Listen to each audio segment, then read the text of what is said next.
Maintenant que la présentation du matériel est faite, comment on joue? Alors, c'est simple. Nous avons le deck de possibilités qui est ici. Hop, je le remélange, je le coupe et je le mets ici.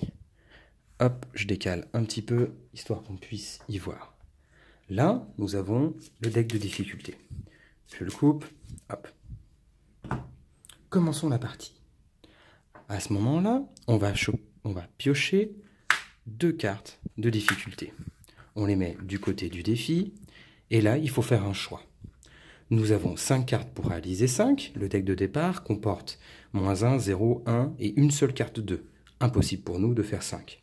Ici, nous avons 3 cartes pour réaliser 2. Ça sera très difficile, mais avec de la chance, elle est envisageable. Donc celle-ci, nous allons la défausser. Ici, nous allons partir en quête contre cette carte-là. J'ai 3 cartes. Je vais mettre en haut les cartes qui sont demandées. Première carte, 0. Deuxième carte, 0. Troisième carte, -1. Ici, nous se retrouvons avec 3 cartes, une difficulté accrue de 1, donc 3. Je perds le défi de 3. Ça veut dire que si je m'arrête là, je perds 3 points de vie. Je peux décider de dépenser 1 point de vie pour piocher une carte supplémentaire, pour essayer d'atteindre ce niveau de difficulté. Là, il est carrément impossible pour moi, je vais payer trop de points de vie, je vais décider de perdre la quête. Qu'est-ce qui se passe quand on perd la quête? On perd un nombre de points de vie égal à la difficulté qu'on n'a pas réalisée. Nous n'avons pas réalisé 2, -1, 3. Je vais perdre 3 points de vie. Je prends donc 3 jetons que je mets en haut pour dire que je les ai perdus.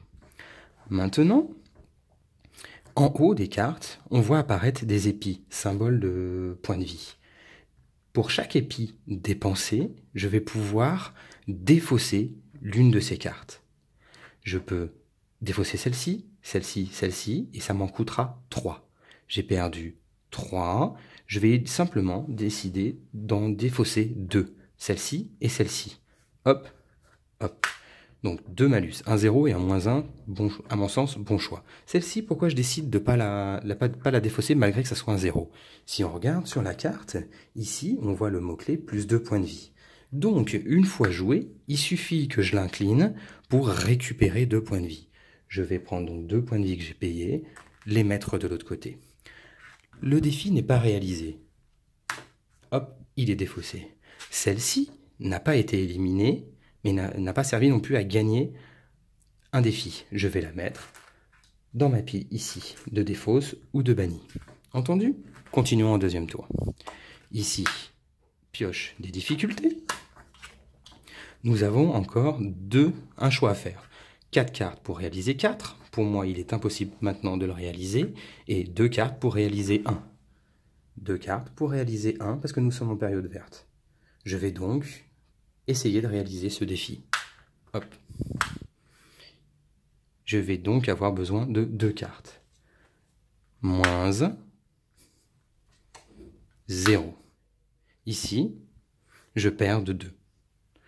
Est-ce que je décide ou pas de perdre des points de vie pour continuer et remonter la pente? Allez, je ne le tente pas, j'ai pas envie. Pour 2, je perds de difficulté 1, -1, 2, je paye 2 points de vie.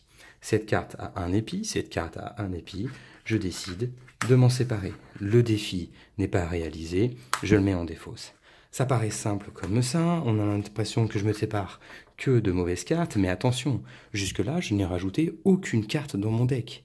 C'est-à-dire que ce deck-là va devenir de plus en plus petit, la fréquence des vieillissements des cartes malus va être de plus en plus fréquente, et je ne vais pas réussir à tourner le deck. Ça va comme explication? Allez, on se revoit dans une prochaine vidéo, Jojo, pour la partie. Ciao!